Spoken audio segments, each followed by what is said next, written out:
From LinkedIn News, I'm Leah Smart, host of Everyday Better, an award-winning podcast dedicated to personal development. Join me every week for captivating stories and research to find more fulfillment in your work and personal life. Listen to Everyday Better on the LinkedIn Podcast Network, Apple Podcasts, or wherever you get your podcasts.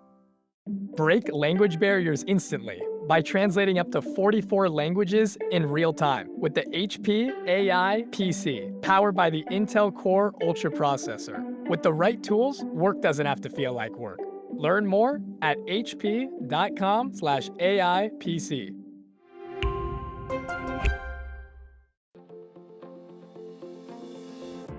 Hello, my friend, and welcome to another exciting episode of Negotiate Anything. Thanks for joining us today. With over 10 million downloads and listeners from more than 180 different countries, it's dedicated listeners just like you who have made Negotiate Anything the #1 negotiation podcast in the world.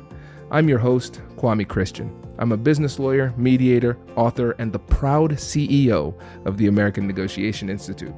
Now, before we get into today's insightful conversation, I have a golden opportunity for those of you who recognize the power of negotiation in your professional lives. Have you ever found yourself wishing that you could navigate those high-stakes conversations with more confidence? Or perhaps you're looking to empower your team with the art of persuasion and conflict resolution.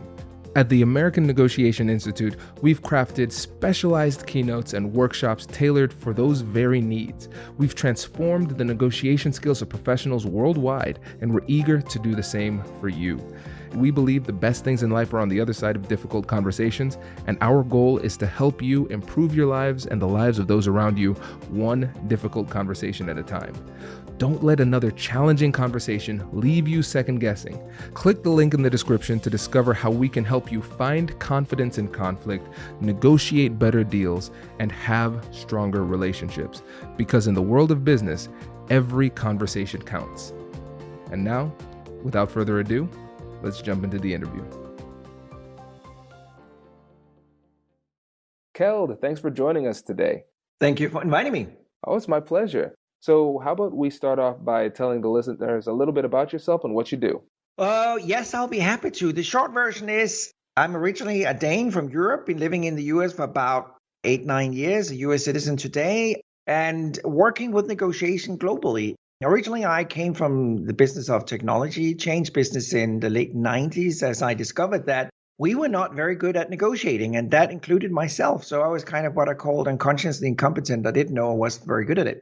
So I jumped ship and changed into the business of negotiation and has been lecturing, speaking, writing books, and a long list of other items within the world of negotiation.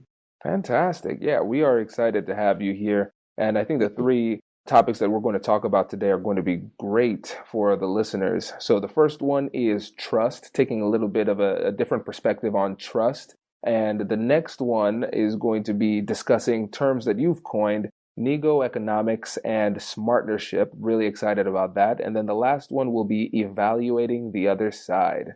So beginning with trust, let's just start off with an operational definition. When you say trust, what do you mean? Very good point. If I could step back just a little bit, when I started in the world of negotiation, we had kind of a toolbox that was created by my partner back then in Stockholm, Sweden, who created the company back in 1976. And it was a really good toolbox on a lot of value tools to improve your negotiation. But I worked with that a while and I discovered that still, some negotiation failed big time. And I couldn't understand why, because the tools were right, people were intelligent. So I didn't really understand why parties that should be successful in collaborating with each other just failed big time. So my conclusion after studying that for a while was that trust was actually an issue. So I teamed up with World Economic Forum in Switzerland. They went out, did a study among 20,000 people in 15 countries and came back to me and said, you know what? Your stomach sensation about trust is low is actually true. Trust has dropped with more than 55% in the last 20 years. And there might be some of the listeners out there, Kwame, that are just thinking, oh, that's interesting, so what? But that's actually a real disaster, because if you think about it this way, if we have a high level of trust in any kind of collaboration, our transactional cost will go down and the profit will go up. But if we have a low level of trust, our transactional cost will obviously increase and our profit will go down. So we can capitalize trust, and that's why we've called it trust currency. We just obviously combine the two words trust and currency because we can put a monetary value on trust. So my specific angle into negotiation, Kwame, is really trust. I have kind of a three-legged stool where I'm talking about nego-economics. We're getting back to that. Trust and obviously negotiation. And I find trust to be essential. I don't think I really answered your question. That is, how do we define trust? and I'll try to do that now.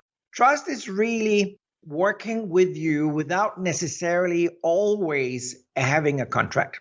It's really down to making sure that you are going to fulfill what you promised me, and I'm going to fulfill what I promised you. And not everything in business have to be a contract.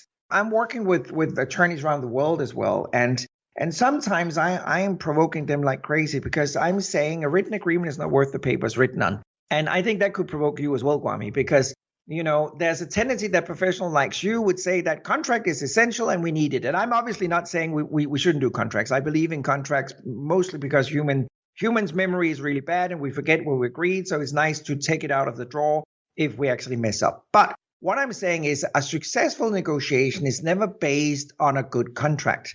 The negotiation is one thing, and then I think we should actually have a contract. But I've seen too many cases throughout my career where the strong party have forced the counterpart that may be in a weaker position into a bad contract for them. And, the way they always react when they get back home, they never react by saying, okay, that was a bad contract we signed. Let's just do whatever we can to fulfill what we promised. They're obviously calling an expert, an attorney, and asking that attorney, how do we get out of this contract? So trust is really just being sure that the counterpart is going to do what they promised you and you're going to do what you promised your counterpart. So that was a very long answer to your question. I apologize for that. Oh, no, it's okay. And you are correct. As you said, trust is believing that somebody's going to do with or without a contract. A wave of anxiety came over me as a lawyer. But what you said makes a lot of sense. It makes a lot of sense. And I think especially with the American style of negotiation, we rely really heavily on contracts in a way that I think other cultures would find surprising. And so since the majority of my listeners are in the US, how can you sell that idea of trusting even if the contract isn't in place or there is no contract addressing a specific issue?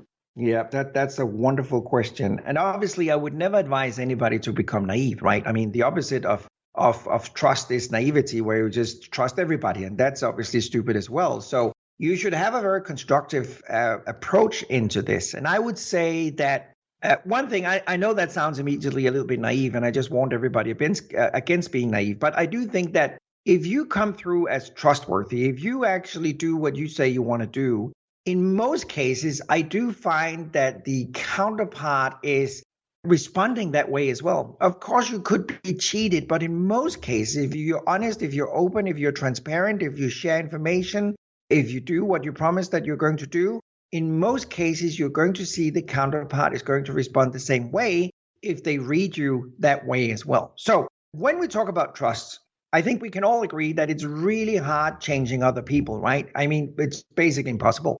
It's a challenge to go out there and change hundreds of thousands or millions of people's mindset. What you can do, and that's even tricky as well, is you can try and start changing your own mindset. So what we need to do, Kwame, is actually start verbalizing trust.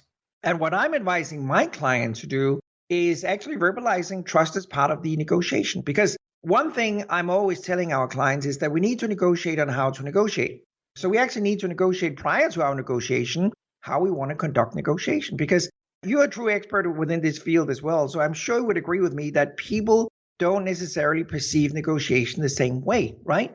Some people turn up and believe negotiation is like playing tennis. Other people turn up and believe negotiation is like playing chess. So it's going to be a real fun game when you have one guy sitting there with a racket and the other one moving pieces around on the chessboard, right? And, that is what I sometimes see in reality. So we have to agree before we even get started, are we going to play tennis or chess? When we have agreed on that, then we actually have to agree, how do we define trust? How do you see trust, Kwame? How do I see trust? What are we going to do if we feel that trust is declining throughout this negotiation? If I suddenly feel I don't trust you as much as I did in the beginning, how can I put that forward? Because When that has been verbalized and actually written down as part of the rules of the game, how to negotiate, it becomes easier to raise that topic later on. If I could just, I know I'm doing too much talking here, Kwame, but if I could just add another thing, since my background, I was born and raised in Scandinavia, obviously, so I have a European background and a North American background now. And you're absolutely right. There's a tremendous difference in the approach to collaboration in Northern Europe and North America. In Northern Europe, you could have one company that has no previous experience with another company. You could have that company call them and say, hey, we love your products or services or whatever. Could you ship for $100,000? And in most cases, they would go, oh, absolutely, that's great. And they would do it. There wouldn't be a contract. There wouldn't be a written agreement. There wouldn't be any lawyers involved. It would just happen. Where I would question if that could happen in North America, because there's a tendency that we need a contract and everything else. So just to sum up, I got married to a beautiful American, and we got married 6-7 years ago. I should actually remember that exactly. It's embarrassing. But we got married, and we need a wedding planner. And the wedding planner was charging a very small amount of money. I think it was less than $500. But what was crazy to me, Kwame, coming from Denmark, was that she came up with a contract, a huge contract that we should sign just for her doing this work for less than $500. And I was thinking, it will take me more time reading this contract than paying her the money that she requested. And so I told her, why are we doing a contract? And I even suggested some changes. And she went back to her attorney to have the changes to a wedding planner contract approved. And in the end, I just gave up and said, no, we're not going to hire you. It's just too complicated. And that, to me, just makes, transaction cost just becomes too complicated. Hello, my friends. Before we get back to today's episode, I want to ask you a question. Have you ever wondered how to elevate your team's negotiation game and how you can help the folks on your team have better, difficult conversations? At the American Negotiation Institute, we offer transformative keynotes and workshops tailored to empower professionals with top-tier negotiation and conflict resolution skills. Whether it's a keynote for your next event or hands-on training for your team, we've got you covered. Don't just negotiate. Master the art with the American Negotiation Institute. Click the link in the description to find out more. Elevate, negotiate, and succeed. Introducing the HP AI PC, your powerful AI assistant. Easily search through personal files, gain valuable insights, and make smarter, more informed business decisions.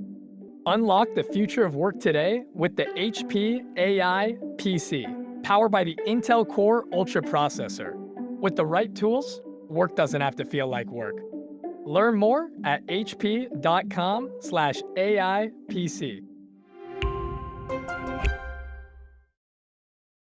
This is interesting for a number of reasons. First of all, I bet she paid more in legal fees than she would have if she got the contract. But that's an aside.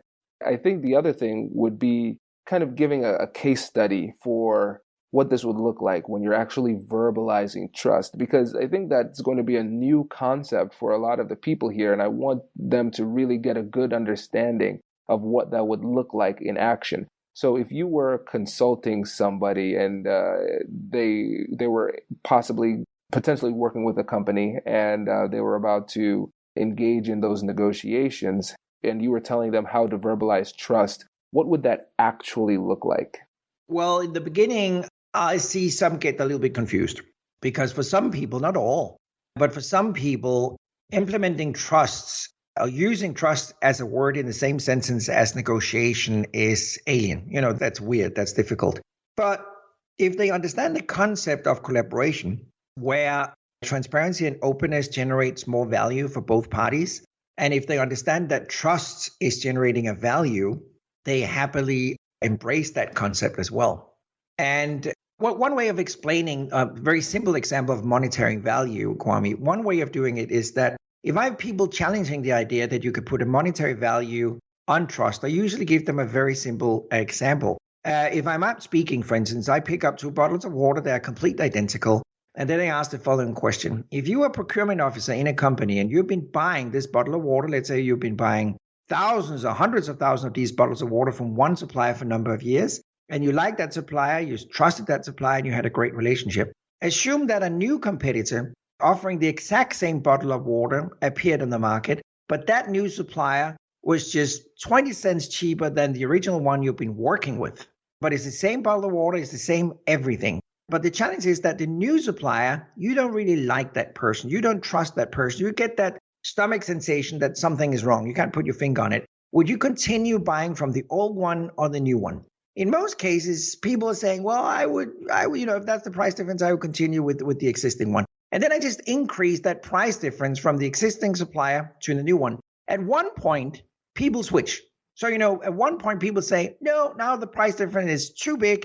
I will go with the new one, even though I don't trust that person, don't like that person, or have this weird stomach sensation. So that's how we, in a very simple example, can price trust. So what we've actually in our studies, Kwame, identified that is if we're working with a more complicated product or service, people will accept up to 34% in price difference just based on trust and relationship. It's not technology, it's not delivery, it's not terms, it's not contract, it's not legal, it's not anything but just a relationship and trust towards that person. And the more complicated a product or service will be, the higher we accept the price difference just based on that. So that's one way I convince people that trust is something that we need to focus on. That's really interesting. So if there are in the beginning stages of a negotiation and they want to verbalize trust to the other side, what would that look like?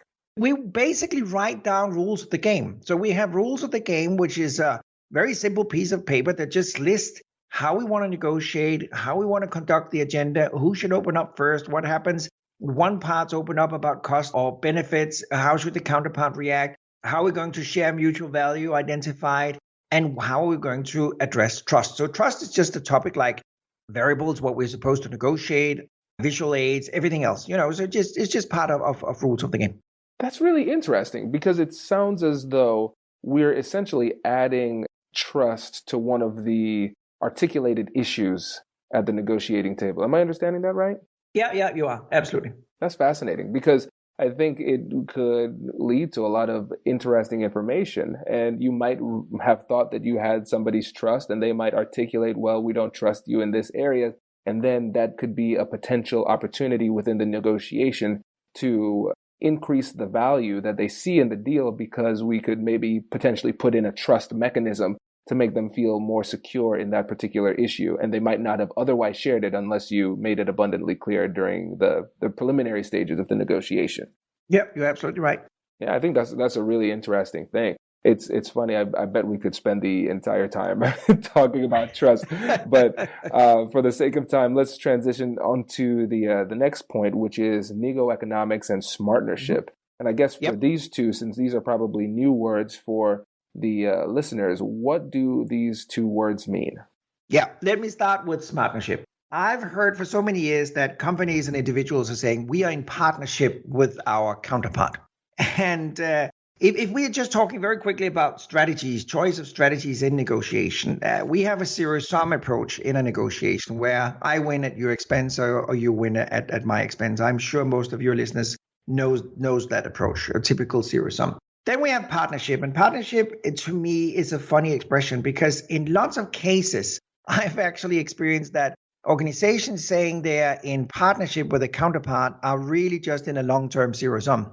So they just translate long-term zero-sum into a partnership. And that's not a partnership. A partnership is something more mature and more advanced than a zero-sum. A real partnership is where the parties are working together. They're trying to utilize cost and benefit. And they're not necessarily winning at the expense of the counterpart. But what I have experienced that might sometimes be an issue in partnership is that they may not have agreed rules of the game, and they may not have included nego-economics and trust. So we delivered a third step called smartnership. And the difference between especially zero-sum and smartnership is that in smartnership, we will focus on nego-economics that I'm going to explain in a second. We're going to focus on nego-economics that basically means that we will work together as a team to identify additional values. And that will result in, I will be able to make an additional $100 without you be paying for it, Kwame, and you'll be able to make an additional $100 without I'm paying for it. So the additional value in that negotiation is coming from unutilized potential that is nego-economics. And that moves me on to explain what is nego-economics. Now, nego-economics is the asymmetric value or cost between two parties. So let's say very quickly, simple example, cost of money.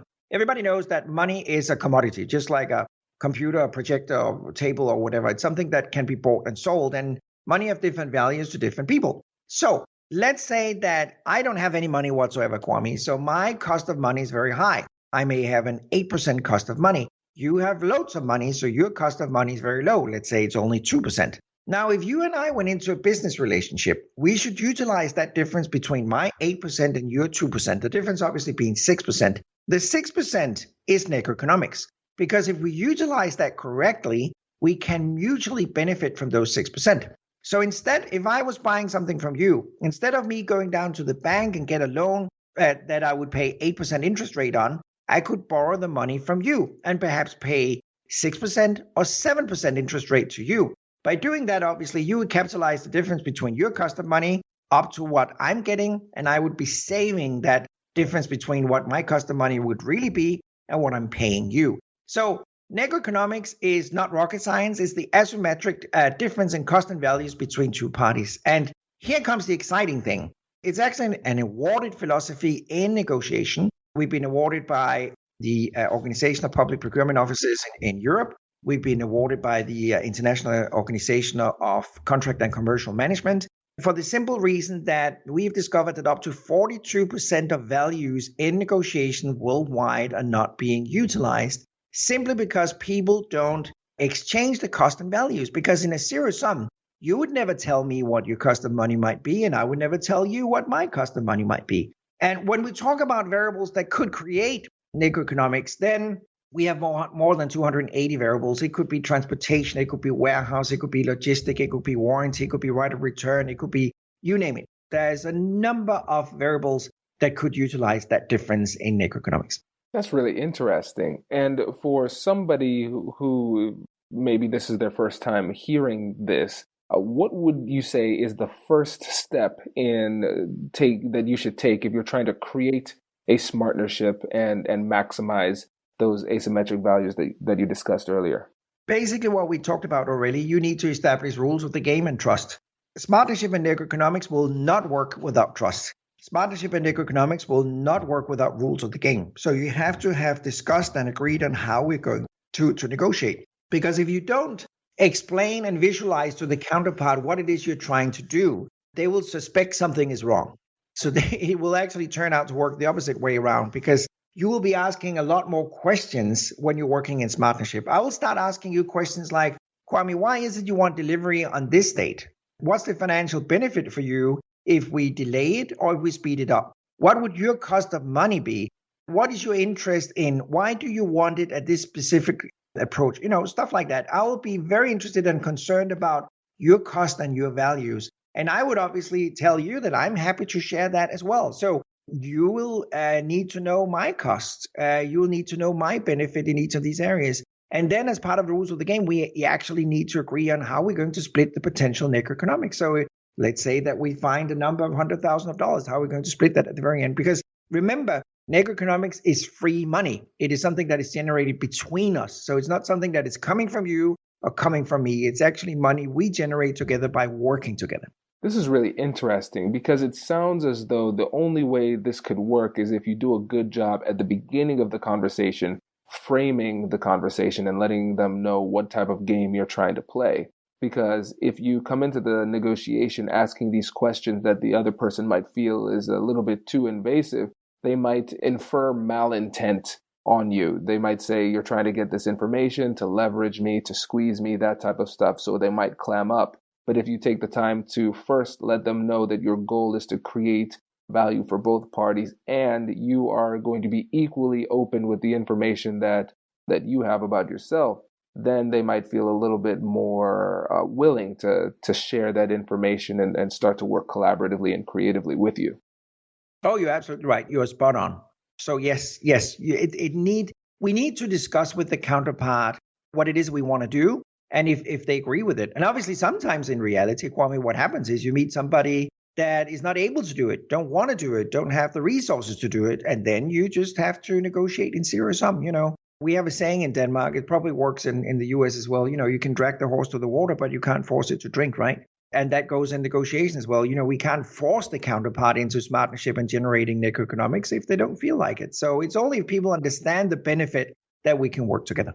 That makes a lot of sense. And I think that also helps us to transition into the third part, which is evaluating the other side. And I know this is about focusing on the interests and values of the counterpart, but a part of that has to be on evaluating whether or not this person is trustworthy. And so if you are going to open yourself up and be vulnerable by disclosing information, how do you know you're playing the right game with the right person? That's the $1 million question that you just put out there. And it's a very, very important one, because I want to share a very important lesson with all the listeners here. And that is, if you're in smartnership and you're not aware that the counterpart are playing in zero sum, you're obviously going to lose, because you will be sharing values and cost, and the counterpart will just be accepting that information and not really sharing anything themselves. And the one who can see the size of the pie is the one that's going to win. So it's a great question, Kwame, because you have to make sure, obviously, that your counterpart is not just pretending, but actually actively participating.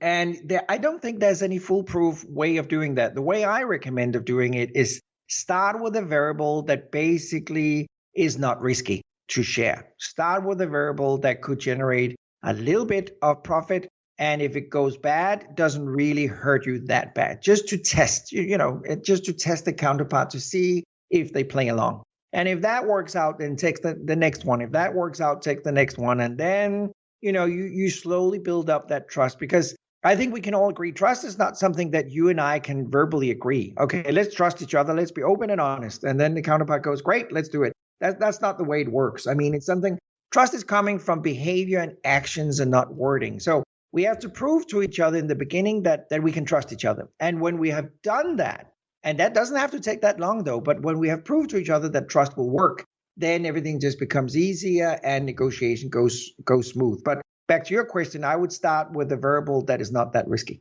It makes sense. So our friend Alan Zhang, he has a concept that I really like when it comes to building trust in a way that makes it less likely for you to get burned. And essentially, it's what you said, taking those small steps with something that doesn't hurt you as much. And he calls it strategic vulnerability. And so you share a little bit about yourself, you see how they respond, and then hopefully it triggers a little bit of reciprocity. So you share something about them, about yourself, and then it makes it more likely for them to share something about themselves. And since you're not taking a big leap, you're not exposing yourself, but you're still doing something that takes a step towards potentially building trust if it's there to be had.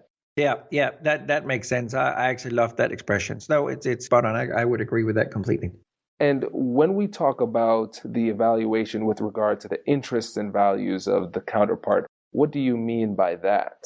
Well, I think the best way I can explain that is that I am a critic of the typical tender process. A company sending out a tender saying, we want to buy 1,000 units of these, we want to deliver to that date, we want a warranty of that time frame, we want this and that. And while doing that, they have not focused on the cost or the benefit of the counterpart. I see negotiators step into negotiation every single day, just focusing on their own interests, their own values, their own cost, their own risk, and with no interest of the counterpart. And just getting back to nego-economics, if you and I are buyers, and if we put out a requirement to the supplier that put a cost on the supplier that is higher than our savings, then we're actually hurting ourselves.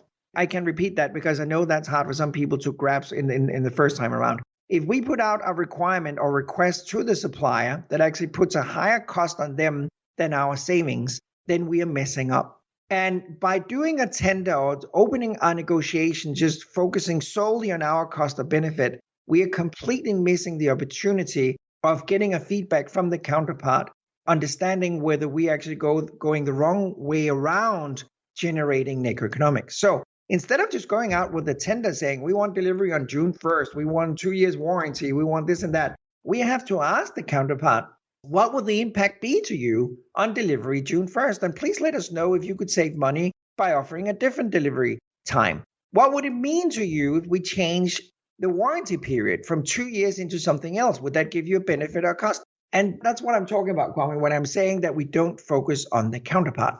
We're just thinking, I want to get this date and I want this warranty and I wanted that price. And I don't understand that one of my demands could actually hurt the counterpart way more than my benefit might be. And obviously he needs to make money. So if he's losing money on one variable, he have to gain it somewhere else. So, at the end, I might be the one paying for it anyway.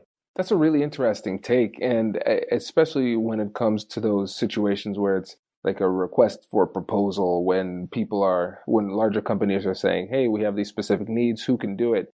It triggers a mentality in the people who are making those bids to say, all right, well, whatever my situation is, I need to find a way to make that thing work. And there isn't really too much of a negotiation happening. It's more of an auction. Then the relationship is created and we're not even sure if it could work or even should work. And so it sounds like what you're saying is maybe you could potentially use that as an anchor, but you still have to have the conversation to figure out how you could create value for both sides. Exactly. Very well put. I completely agree with what you just said there. Yeah, exactly. And I would say, Kwame, and I know you're especially not one of those, but I know there's a lot of trainers out there, professional or less professional, that basically focusing on training their clients on becoming better at zero sum. And I honestly think that's just stupid. I mean, we have to change the mindset on how we should negotiate instead of just improving the way we have been negotiating for hundreds of years. So look at negotiation as a science. Look at it as an art where we can develop. And what is really interesting when I've been doing studies is that if we look at a typical commercial or political negotiation for that matter, we basically do the same as we've been doing for hundreds of years. We have more technology supporting that approach today, but basically it's the same thing we're doing. So what I'm trying to do in my mission in life is really to try and change the mindset on how we perceive negotiation, because we can do so much better moving out of zero sum and getting into a different approach. This is really interesting to me because I know, like you said, there are some people who are holding really firmly to the zero-sum approach. If you, with your nego-economics and smartnership approach, run into somebody who is zero-sum, what is your approach in that situation?